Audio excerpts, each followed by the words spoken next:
Alright ladies and gents, today I'm back with another video. I'm just trying to kill the time until UFC 324, and today I'm stepping into the role of UFC matchmaker. Now we're 3 weeks away from the first UFC card of 2026, and once that first card hits, it doesn't stop. After that, we've got maybe 5-6 weeks all year without a fight card, which is insane. Definitely no complaints from me. But let's not waste any more time. Today we're talking about 5 fights I need to see before 2026 is over. A little quick disclaimer, this is my list and it's selfish. These aren't headline only fights or fantasy matchups that will never happen. These are the kind of fights I'd personally hate to miss. Fights that on paper already look and feel like bangers.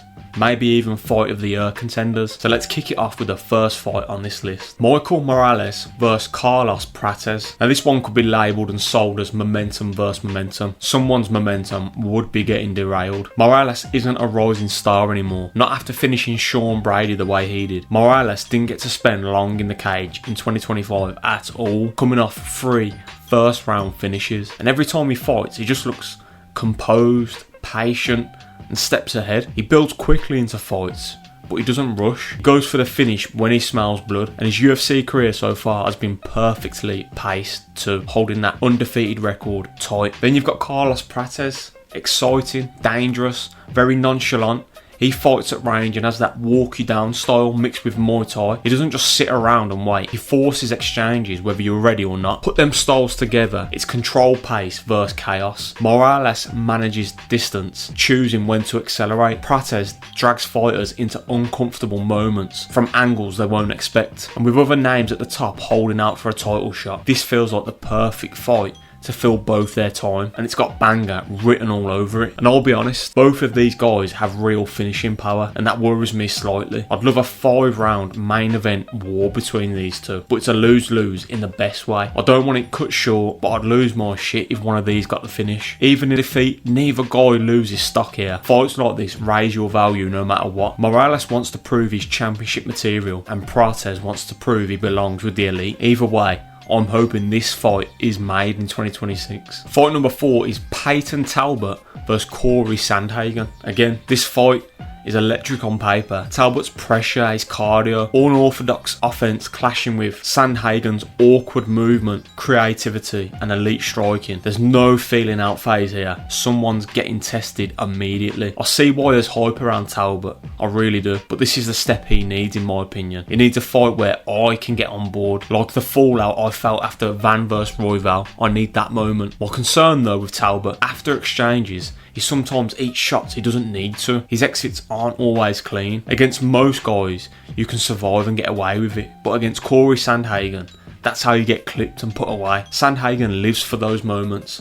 He can step back and counter on the exit or throw something crazy, unexpectedly, and Talbot's back to building his hype again. If Talbot can pressure without giving Sandhagen those windows, being smarter in the clinch breaks, and sharper and cleaner on his exits, then we can start to become serious about him and maybe see him as a real contender to the bantamweight division. Talbot has only lost once to Raoni Barcelos, but he turned 2025 around with back-to-back wins against Felipe Lima and a retiring Henry Cejudo. But as of yet, I'm just not 100% sold, and that's why I want this fight. Not a name on the way out, not an end of the road test. Sandhagen is a real test. I want to know how good Talbot really is, and this is how I find out. Now this one is a bit of a fantasy booking, I apologise, but when I was thinking of people moving up weights, this fight came to mind. So let me explain why it makes sense. If everyone had their way this year, Chimaev would move up to light heavyweight and Pereira would move up to heavyweight. Now Chimaev might want Pereira, and I get that. It's a big name, big moment. That fight 100% sells, but that fight only benefits one person, and that's Chimaev. Pereira doesn't gain much from it. He's not holding on to an undefeated record, and his last loss was only back in March, and stylistically it doesn't excite me. However, the person that beat Pereira in March last year does, and that's Ankalaev. Now Chimaev would look to start fast like he always does. He'll look for whatever reactions he can get early, looking for little tells and moments of panic, and when he sees an opening, he's going to shoot. He needs to close the distance quickly like Pereira vs Ankalaev rematch. But Ankalaev has a massive deterrent in his arsenal. His kicks, body kicks, leg kicks, constant reminders that you can't just walk him down. If Ankalaev keeps Chimaev at range and stops that early momentum, this fight has to stay standing. and that's not where Chimaev wants to be. So that's the question for me. Can Chimaev actually get Ankalaev to the ground? Because if he can't, he's standing with a bigger man with elite takedown defence, someone who's shown crazy discipline. We've only seen a little bit of Chimaev's stand-up game. Cracked Gerald Meerschaert, and then against Kamaru Usman in that fight, Usman looked to be getting back into it once the fight was kept standing. If that fight was 5 rounds instead of 3 rounds, it could have been a lot different, and that's why this matchup matters. It tells me if Chimaev's dominance can carry up in weight, or if size and fundamentals finally slow him down. Either way, every fighter should test themselves. This would certainly be it. Next fight on the list is Leroy Murphy versus Kevin Verheijos. Now this fight isn't about rankings for me, it's about threat. Murphy and Verheijos might not have elite wins stacked up yet, but the danger they bring matters more than a number next to their name. Murphy's game is built on his timing and patience, his control and range, and now he's starting to add real moments of violence to it.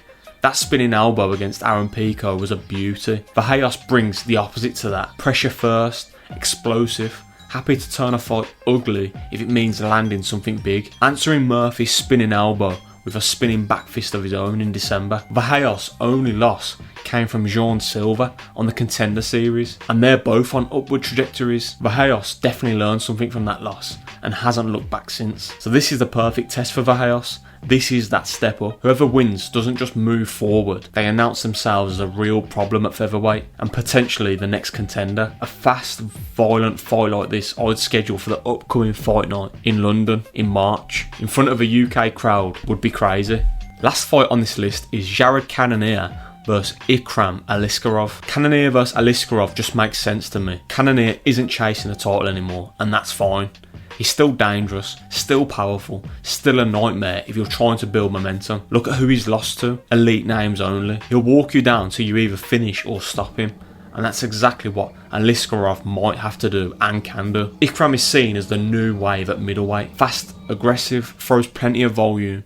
He's trying to break through, not hang around, and getting knocked out by Whittaker would have broken a lot of fighters. Instead, he came back, jumped straight back into that win column. That tells me something about his mindset. Some guys need time rebuilding. He reset instantly. That's why this fight worked. For Aliskerov, it's about legitimacy. Can he handle someone who won't fold, won't panic, someone who's been up against everyone at 185? For Cannonier, it's about relevance. Beating a dangerous rising name proves he's still a test that nobody wants. This is how divisions are reset. Can the old guard stop the new wave's momentum? And that's exactly what I want to find out. So that's it. 5 fights I would love to see in 2026. I don't think there's any impossible matchups in there other than maybe Chimaev and Ankalaev. Definitely no snooze fest either. Just fights that make sense and would absolutely deliver. I could have gone the big name route like Jones versus Pereira or Jones versus Aspinall, McGregor versus anyone at any point in the year, at any weight. Just seeing him back in the cage would be nice. But as fun as those are,